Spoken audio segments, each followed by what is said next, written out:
Welcome all together and to everyone here to the last but not least 8th Symposium on Spaces and Times of Transitions of the Research Symposium Series 2024.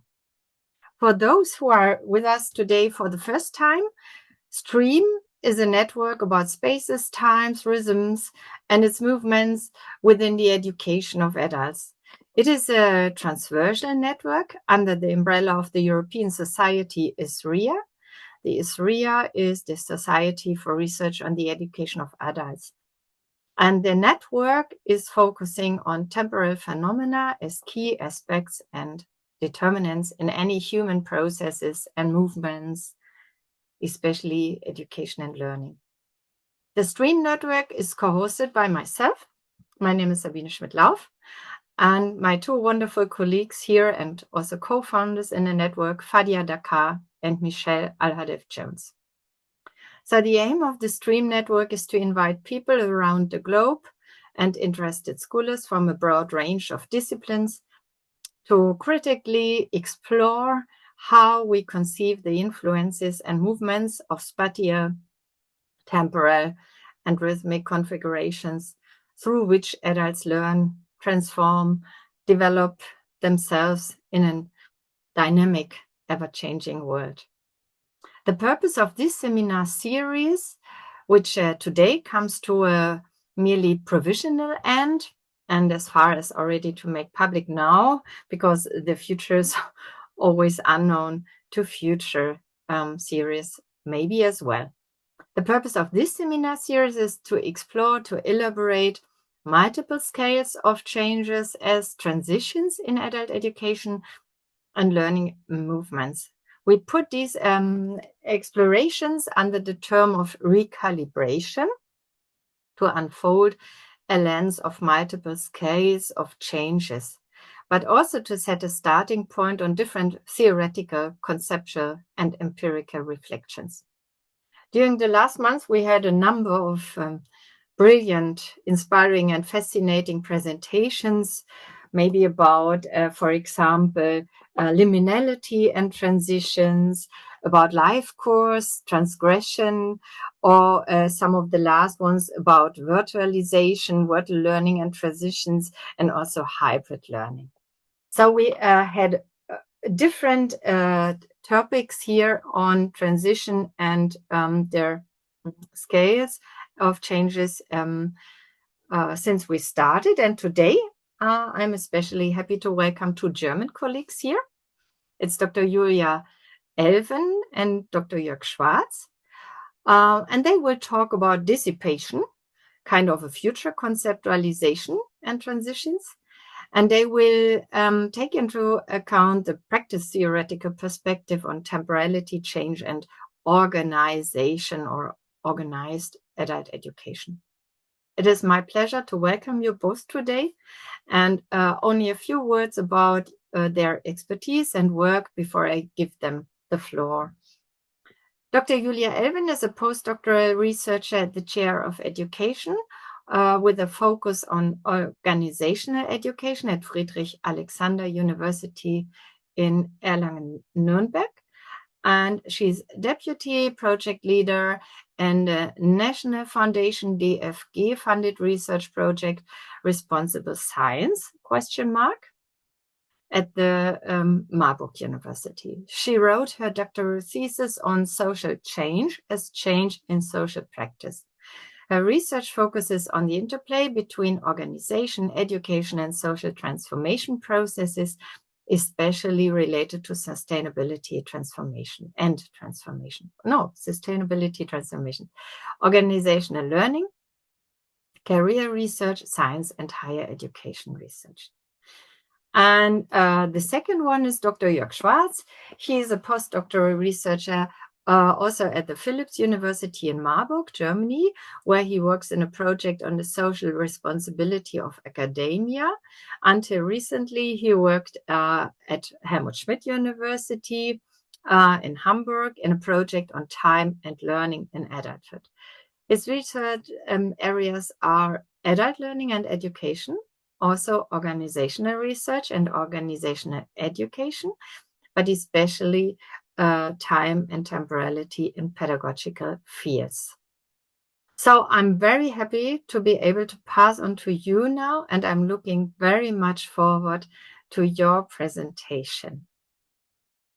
Yeah, thank you very much for this kind introduction, Sabine. We're very happy to being able today to present our work in this STREAM Research Symposium series. I think as we will be dealing with the topic future today, this fits very well, perhaps, in the last session of this series. We very much hope that our thesis of a dissipation of the future will not spoil the happy end of it. So, in our presentation today, we will first discuss the intense relation between adult education and the future. And we will argue that it is of great importance to investigate social concepts of future and their change, and that this is particularly vital for the program planning in adult education organizations. In a second step, we will outline our theoretical perspectives on this topic, which are strongly influenced by Pierre Bourdieu's work on practice theory and its further developments. At the same time, we share interest in organizing and organizations, which will be another focus we will shed light on from this very theoretical perspective. In the main part of our presentation, we will then outline 3 different future concepts and their relation to practices of planning in adult education organizations. Progress is perhaps the most powerful because it is most deeply rooted in the common sense, or to use Bourdieu's term, in the doxa of modern society. As contingency, we describe a future concept that is also very common, as since the 1980s, the narrative of progress becomes more and more fragile, and new descriptions like VUCA world and so on become popular. Finally, with the term dissipation, we tried to describe more recent developments, which led us to think about what effects a future concept that ultimately even negates the possibility of a future will have on adult education. We will then close our presentation with a short conclusion.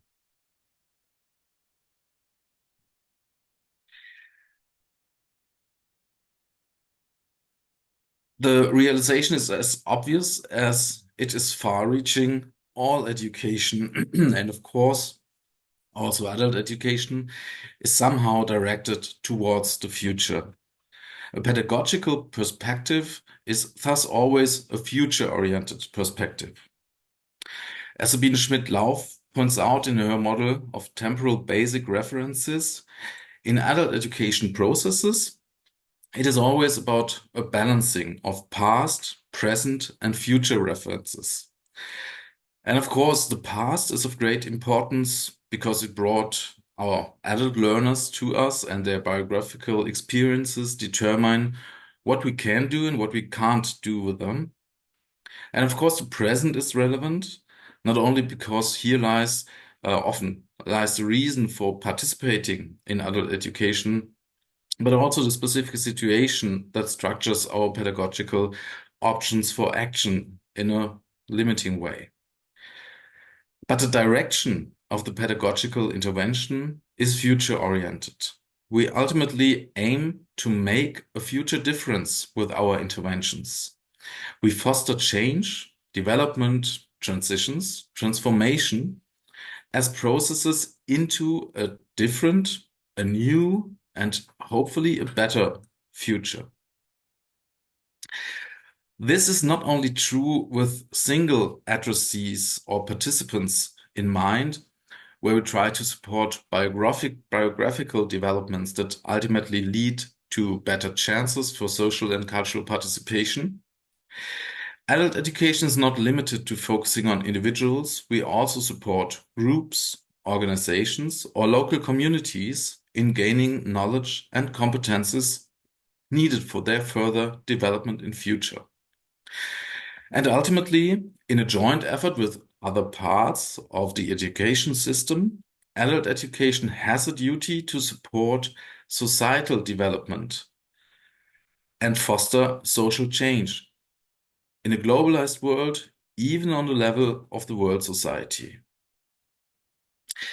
At first, this sounds like a great, honorable assignment for adult education, but it is actually where the real trouble begins. Firstly, this raises the question of which future we are actually working towards. Conflicts between different answers arise. What, for example, the OECD defines as future skills may not necessarily be identical in adult education view. Secondly, individual aspirations for the future and social developments are in a relationship of dependency and potential friction with each other. And thirdly and finally, the question is whether we can control educational processes precisely at all. And with Niklas Luhmann's Technologiedefizit der Erziehung, lack of educational technology in mind, we have to say no, we can't. But nonetheless, and this will be our focus today, in the practice of adult education, we cannot escape the challenge that we must support the emergence of future through determinations in the present. For organizations, this kind of decision-making under uncertainty is a vital but also everyday task that they are well suited for.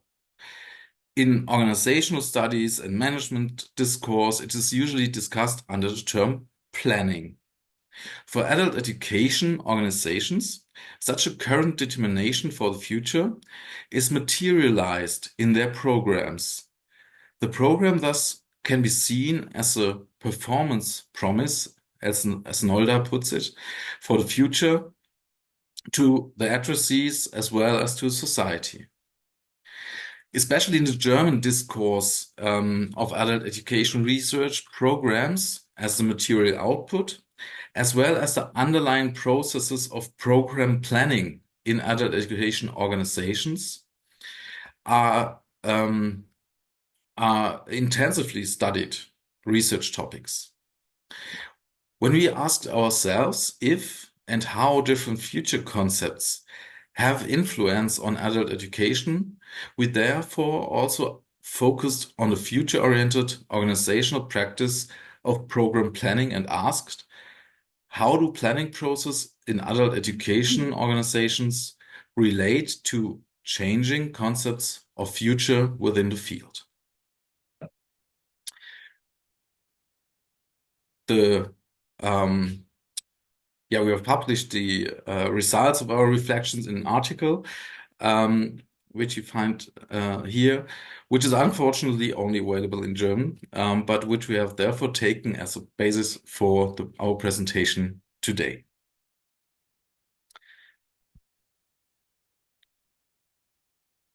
In order to discuss the relations between future concepts and program planning, we felt the need to first clarify our theoretical perspectives and perhaps the different angles from which we are looking on our subject. Julia with a focus on the relation between societal change and organizational change, myself with a focus on temporal orders in the field of adult education, and how these foci combine in the examination of future concepts. Coming from Pierre Bourdieu's theory of practice, time and temporality are quite relevant topics. Even at the heart of Bourdieu's concept of social practice, their specific logic, the logic of practice, is attributed to temporality. Social practice takes place over time. It is unstoppable, irreversible. At the same time, however, aspects such as pace and rhythm of practice also play a central role in giving it meaning. In his early, more ethnological studies in Kabylia, for example, Bourdieu investigated the importance of the right timing when giving and returning gifts. From a cultural sociological perspective, time is, of course, a cultural quantity, and the temporality of different cultures differs accordingly. As Bourdieu turned from his early ethnographical work to explore the French society, he more and more focused on smaller cultural units and developed the concept of social field.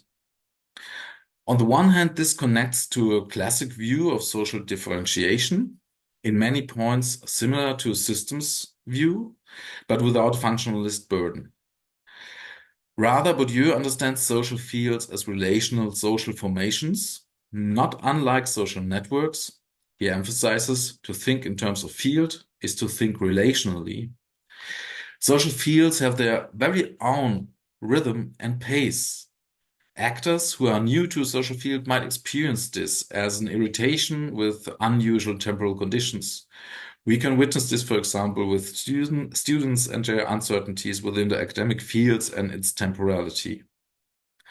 In my recent work, I was concerned with the temporal orders in the field of adult education, especially in a project on time and learning in adulthood, where we investigated adult education courses and their participants in terms of relations between the imposed time in the field and realized time qualities in learning. However, our topic today ties in with this insofar as I assume that future concepts are culturally anchored and change discursively within the field, and that this, in turn, is an essential reference point for future practices within organizations. Let's have a brief look on social change as change of practice. A practice theoretical perspective on social change focuses on its practical production in everyday action, as well as on the changes in the habitus of the actors and the field structures of the social contexts. And it is interested in, especially in the multiple rationalities of social change. This means that society will not be either accelerated or economized or digitalized, as it seems to be when you look at the analysis of contemporary society, which often promote one of these logics as the compelling structure. Rather, these logics exist altogether and compete and interfere in with each other. And they are also create different relations to the future. The interferences of different logics and associated social practices are not least responsible for how newness enter the world, to speak with Homi Bhabha. In this context, finally, it is crucial to watch the simultaneity of continuity and discontinuity. In different places in society, different new modes of social practice emerge at different speeds, grow latent and slow, or change rapidly or change their meaning in hindsight. This means social change is seen as a nonlinear process in this theoretical perspective.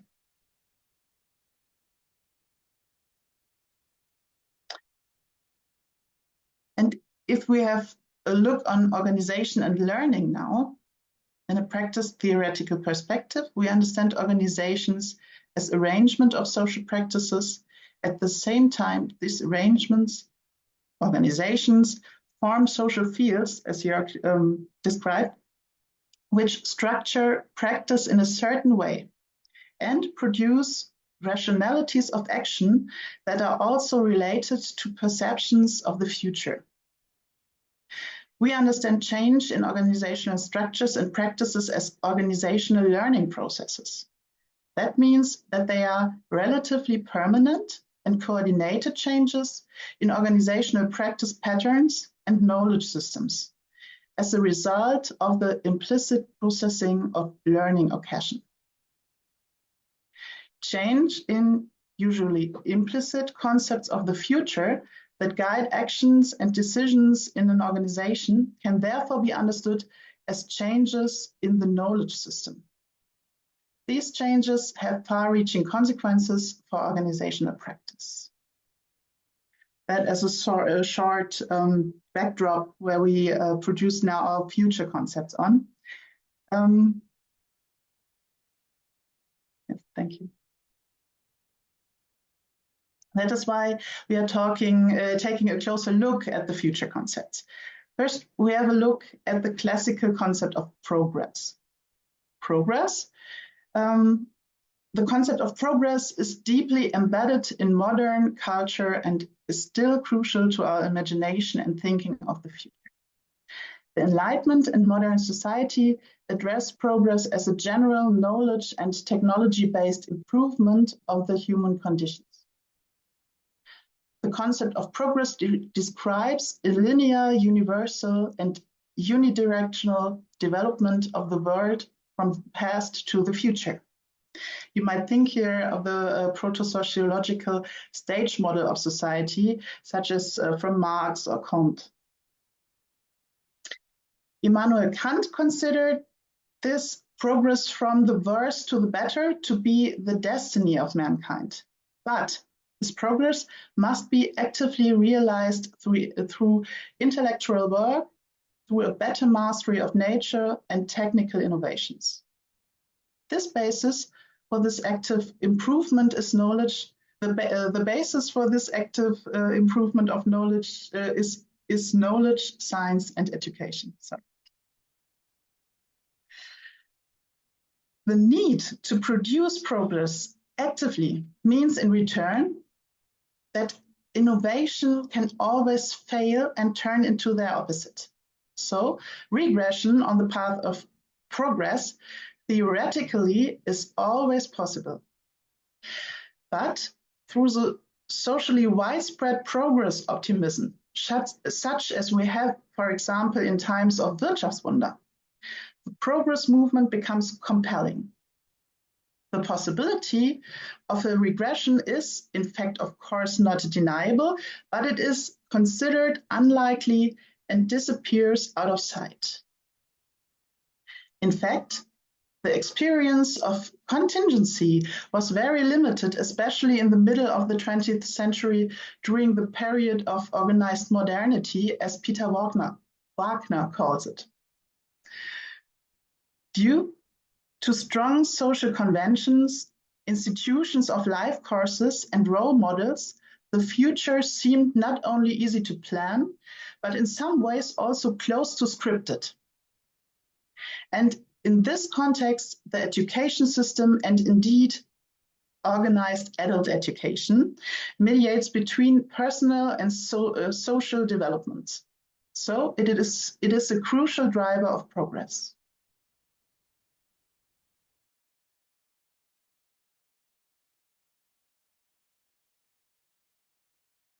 On the organizational level, the concept of progress strongly relates to the idea of predictability of the future. Planning is then the continuation of the current development. It is not, this has to be emphasized, the continuation of the present. All in the concept of progress is about change.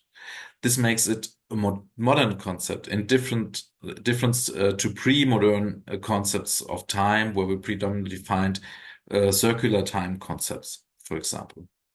But the form of change over time seems to be steady in a progress view. This makes planning necessary, but at the same time possible and quite easy. Developments in the past can simply be mirrored into the future. Forecasting becomes the core technology. In its most simple form, planning is based on such a target projection that gives a clear orientation and makes subsequent decisions on which path and with which steps the goals are to be achieved, as Tietgens puts it. Of course, this is a basis view of progress-based planning. In fact, this future concept has brought about many planning technologies, especially in management, that raise the complexity of the forecasting models. For example, by adding interplay effects between different anticipated developments in the environment of the organization, by adding error margins, or by differentiating different scenarios, and so on. But no matter how complex these technologies of forecasting grew, they always relied on projecting past developments into a progressing future. When we examined the literature on program planning from the 1960s and 70s, we found that in adult education, these forecastings, of course, do not only rely on numbers and statistics, but also heavily on expert beliefs on future societal developments. This becomes more and more complicated with the development due contingency.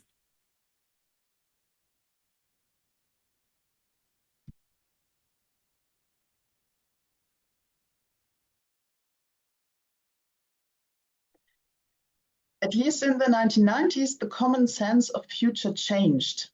The certainty of modern thinking on progress became fragile, and it is the time, for example, the concept of VUCA world Jörg mentioned recently, was developed that describes the multilateral world after the Cold War as volatile, uncertain, complex, and ambiguous.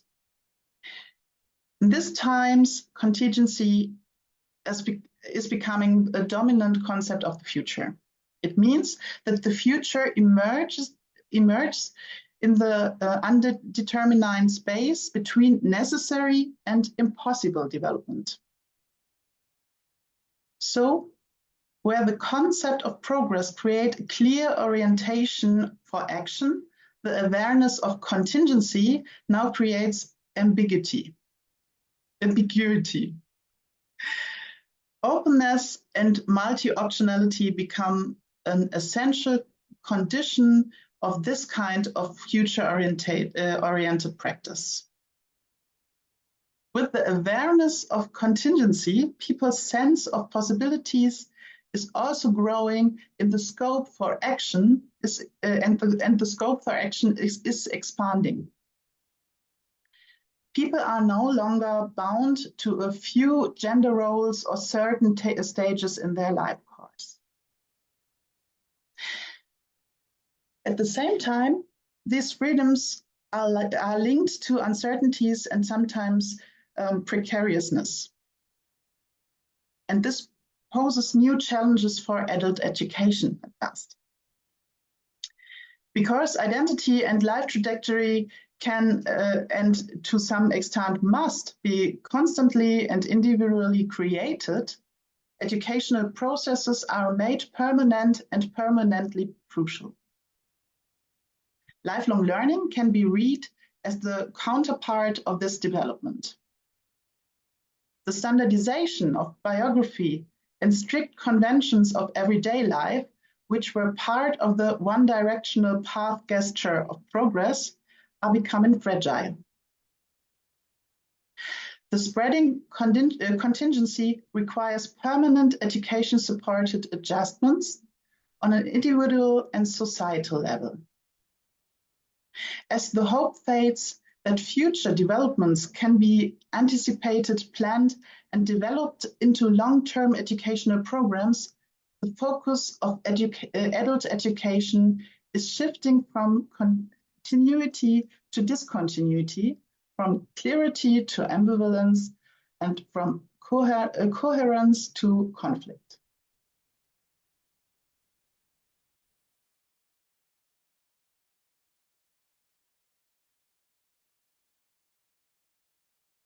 Under the future concept of contingency, the focal points of adult educations are shifting, as Fauschig states, from continuity, discontinuity, from definite to indefinite. But the question for us is, how can program planning react to such development? In principle, two very opposing movements can be shown, which can be traced in the professional debates on program planning, especially since the 1980s, especially in the 1990s and 2000s in Germany.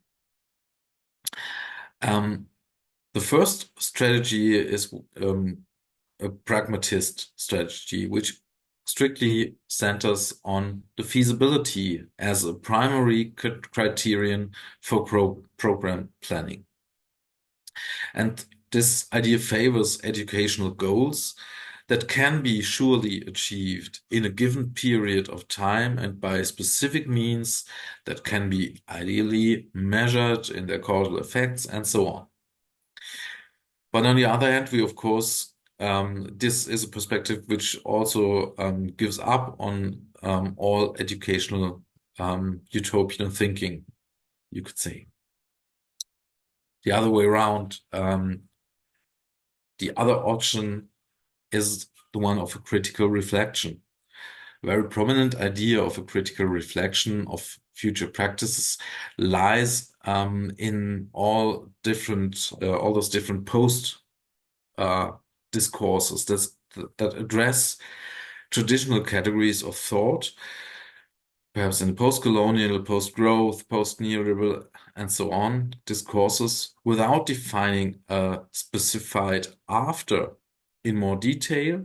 They draw their orientation for future from pedagogical practice ex negativo, from doing otherwise in adult education.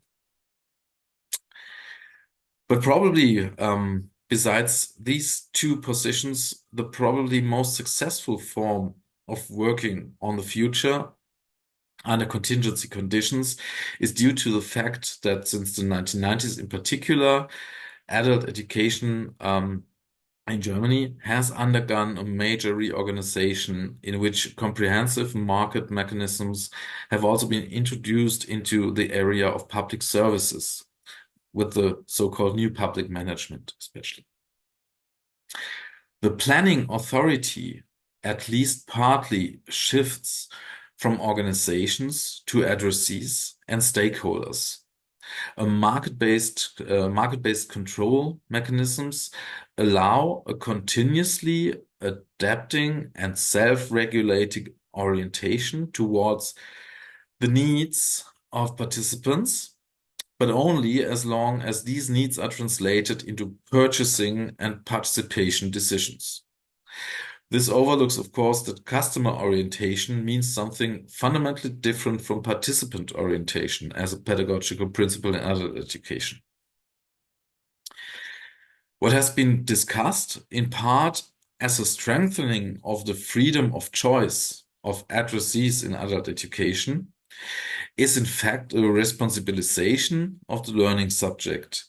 Not only the planning authority shifts, but also the risks taken. Adult education organizations must therefore not simply offer future-proof educational opportunities in their programs. They must more and more try to support the recipients in selecting and realizing these for themselves in a meaningful way. As Schefter puts this, since there are no longer any universal models of development, adult education consequently has to deal with the fundamental indeterminacy of social futures, for whose structural openness it must offer pedagogical forms of processing. In the time concepts of the continuing education system, the social problems of anticipation and planning in the face of an indeterminable future must therefore be expressed in such a way that they can be transformed into personally meaningful learning opportunities through the experience of discrepancy. Such a self-thematization of the permanent compulsion to creatively produce the future should be described here as the utopian core of adult education.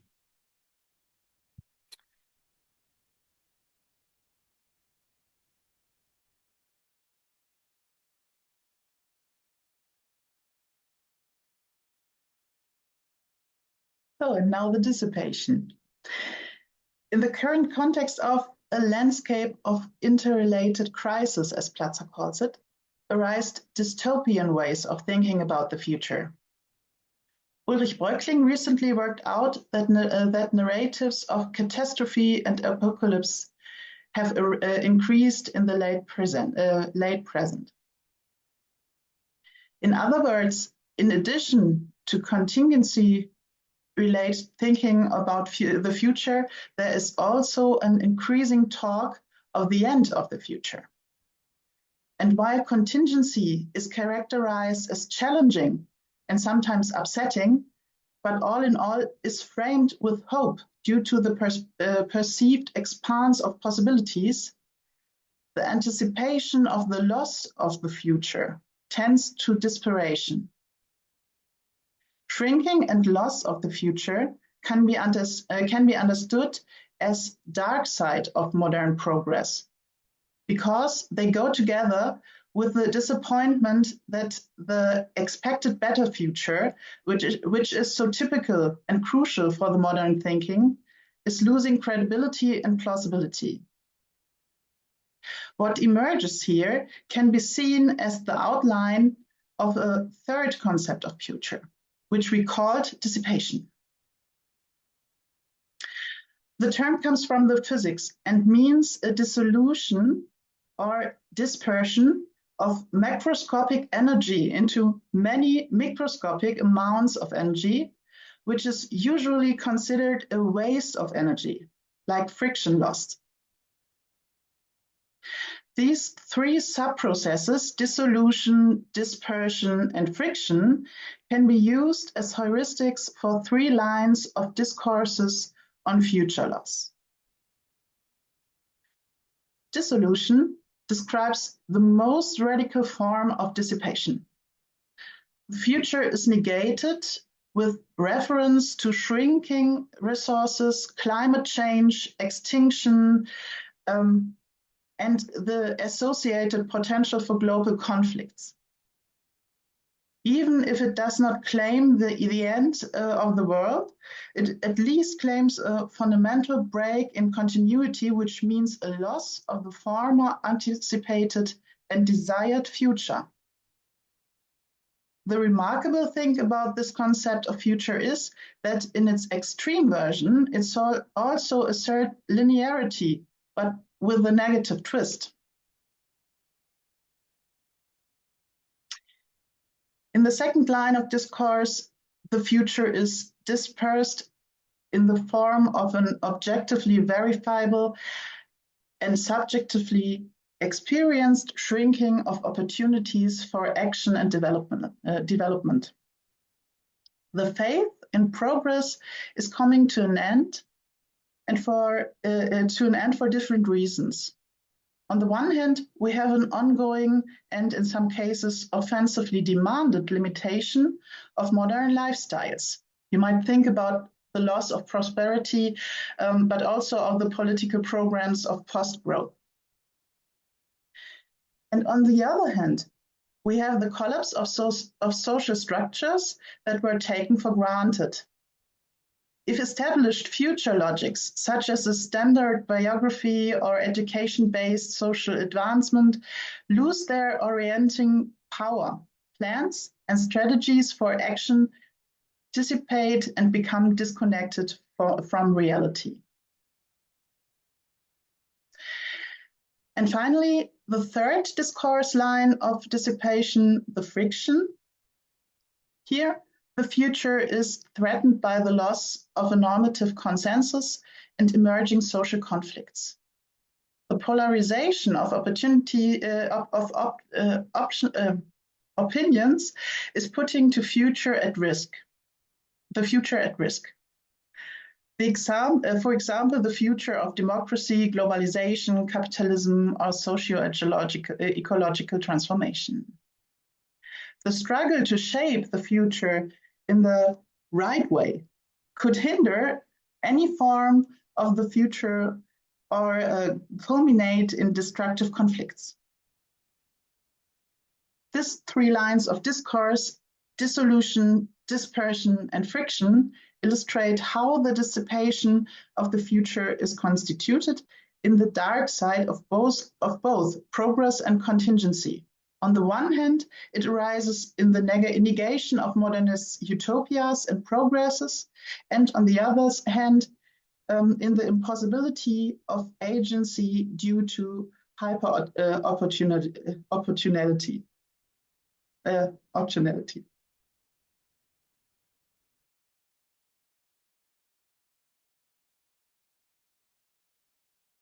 So what can we do in adult education with these processes of a dissipation of the future? I think for the three different aspects of this process, we have to give different answers in adult education and program planning as well. If we focus on the dissolution of future, then on the other hand, we have the question, how can we make an utopian thinking under these conditions possible? The practical closure of contingencies that is associated with the dissolution of the future means that continuing education, adult education needs will arise as the more clearly a profound change can be foreseen, the more likely it is that adult education will be called upon by society, especially by politics, and in order to avoid becoming a social repair organization, adult education must then be able to resist attempts at appropriation.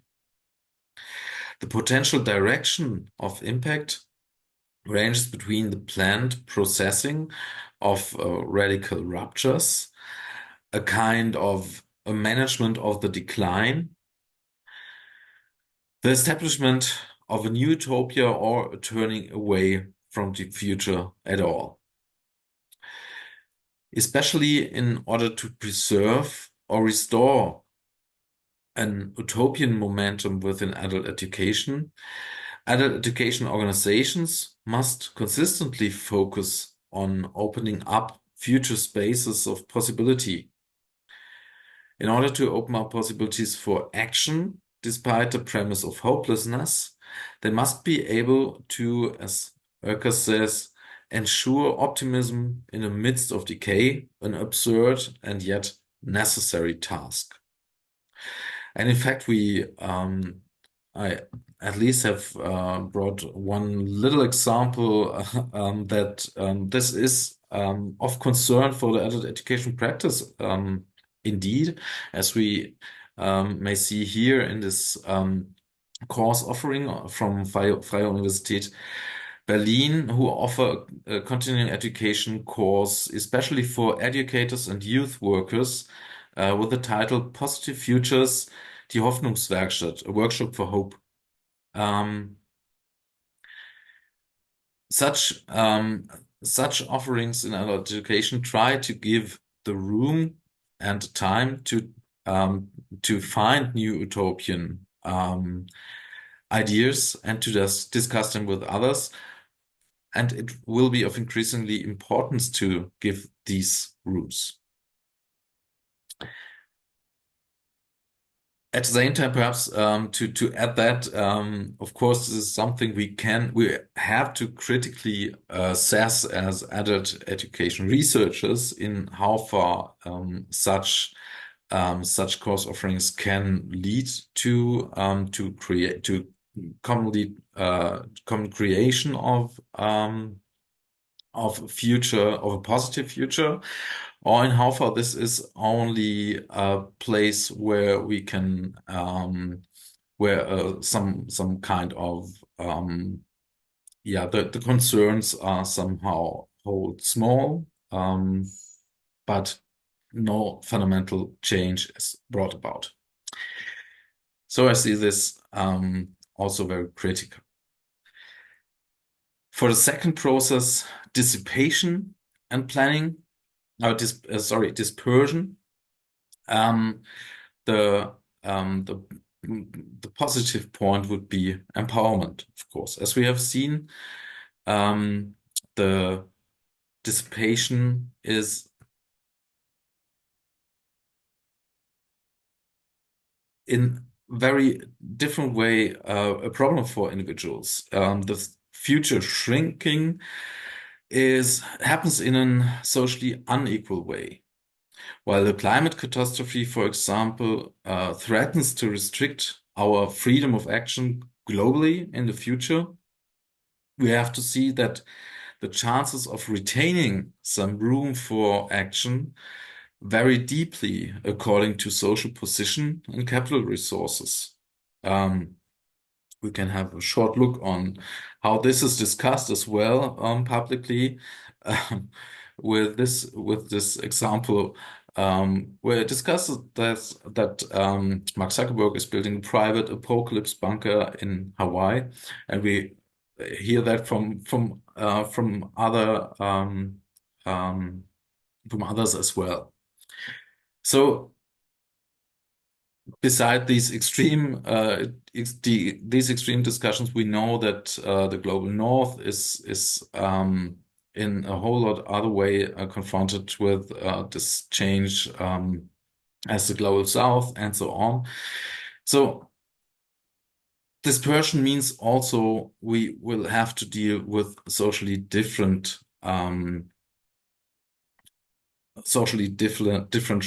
shrinking of future.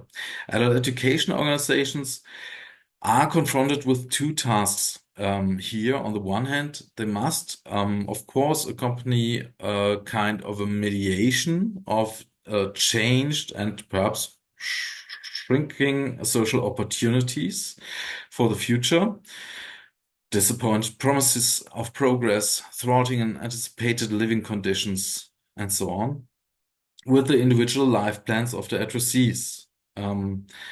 Adult education, of course, must support the acquisition of necessary skills and knowledge for such futures to improve individual chances.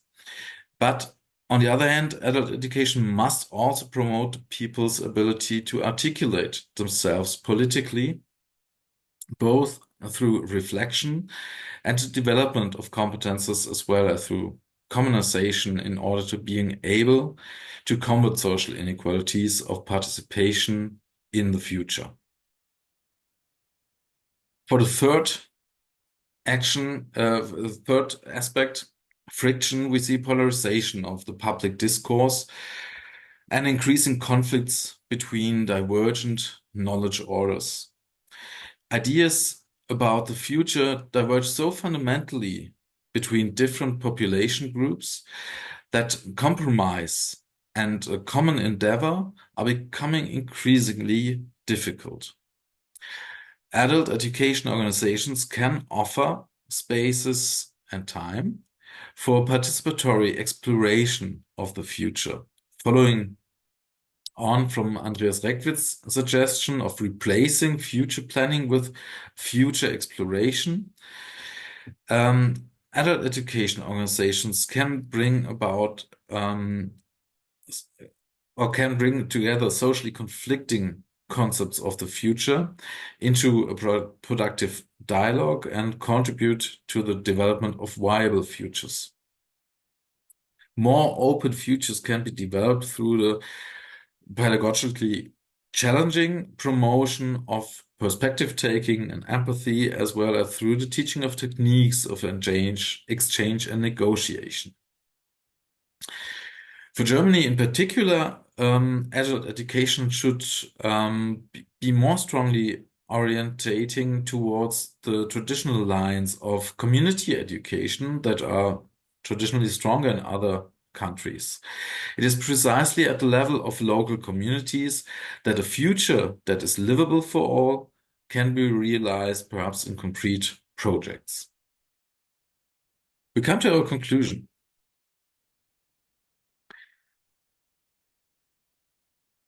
We would like to clarify two important aspects in our conclusion. Our differentiation between the three different future concepts is an analytical or heuristic one. We assume that this clear separation will not be found in this clearness in any particular organization, of course.